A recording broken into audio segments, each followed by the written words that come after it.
Chapter 13. Senora Morena was in a conundrum. She had already decided what would happen to each person. However, with Alessandro Ramona's situation, everything she had carefully planned over the past 14 years had to be thrown out. Alessandro would not take over the rancho. Ramona would not go to the convent. And, most grievously, her own son, Felipe, is not on her side. The one thing she had on her side was time. Father Salviadera won't return for 1 year. That gave her some time to think about how she would present the facts to him. Hopefully, he will side with her with reason and take her side. The next 4 days, Ramona spent in solitude. Each passing day made her more resolved to elope with Alessandro. Whenever she saw Senora, she knew that there wasn't anything anyone can say or do to sway her toward letting Alessandro and Ramona get married at the rancho. Margarita was the most puzzled in this household. When Senora talked with Ramona, Senora caught Margarita sweeping in the hallway in front of Ramona's room. Senora demanded to know what Margarita was doing there. It was not her job to sweep that part of the rancho. Margarita made a lame excuse, but it was obvious to Senora and Felipe, who overheard, that Margarita is snooping and up to no good. Felipe knew that Margarita had spent time snooping around, waiting for Alessandro to return as well. With Alessandro gone, Felipe continued to remain ill. Even Juan Can wished to hear Alessandro's music again. Margarita snickered that they're not good enough to hear Alessandro sing. Margarita stopped short of throwing Ramona under the bus because everyone loved Ramona. Marta thought Margarita was just imagining things. Marta told Margarita that Senora would fire Margarita if Senora heard Margarita being critical of Alessandro and Ramona. Marta continued saying that she worked under Senora for 4 decades. Senora never hit anyone. Margarita is crazy to think about Ramona like that. Margarita told Marta that she'll see the truth and stormed out of the room. Marta quietly walked to Ramona's door and heard Ramona sobbing. Marta realized that Margarita was telling the truth. When Ramona asked who was at the door, Marta immediately returned to the kitchen.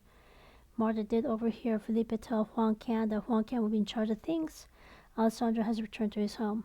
Marta realized again Margarita was telling the truth. Marta surmised that Alessandro would never return to the rancho after everything that had happened. Marta overheard Senora go to Ramona's room to tell her to go to the dining room for dinner. Ramona, as always, quietly walked behind Senora to the dining room. Marta surmised that every family has disputes. This must be one of them. The fact that Senora ate dinner with Felipe and Ramona probably meant that the dispute is over. Margarita, seeing the 3 people eat together as a family, thought that she must have dreamt what she thought she had remembered. But one sees on the surface is deceitful, and the eyes fooled everyone to thinking that they know what's actually going on. On the surface, the Morena household was peaceful again.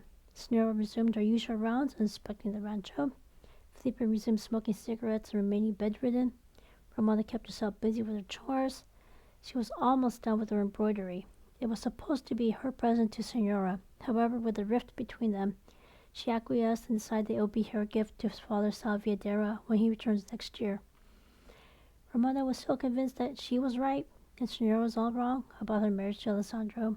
Yet Ramona was never bitter towards Senora. Even Felipe was deceived by how calm Ramona was during those 4 days. Granted, he never experienced romantic love before, so he didn't know what the bonds of true love do to people. Those cables do not break no matter what. And Ramona couldn't explain why she loved Alessandro as much as she did. It didn't happen all of a sudden. In the beginning, it was just a response. However, now it was strong and unchangeable. Senora's harsh words only brought her closer to Alessandro. Plus, the ammunition was the fact that she is part Indian. All the more reason for Ramona to love Alessandro. She knew Alessandro would be happy to learn that she's part Indian. She wondered when she would tell him. Although her dream was sad, it made her heart happy. So one of the things that I was thinking, what if Ramona snitched on Margarita? Because Margarita also had designs on Alessandro. Of course, even if that happened, then Margarita could easily tell Senora, snitch back, saying, hey, I know that Alessandro and Ramona are sneaking out every night. So that wouldn't have worked either. Anyway. Questions, comments, constructive criticisms, asking for clarifications, let me know, and I shall see you in a couple of days. Take care.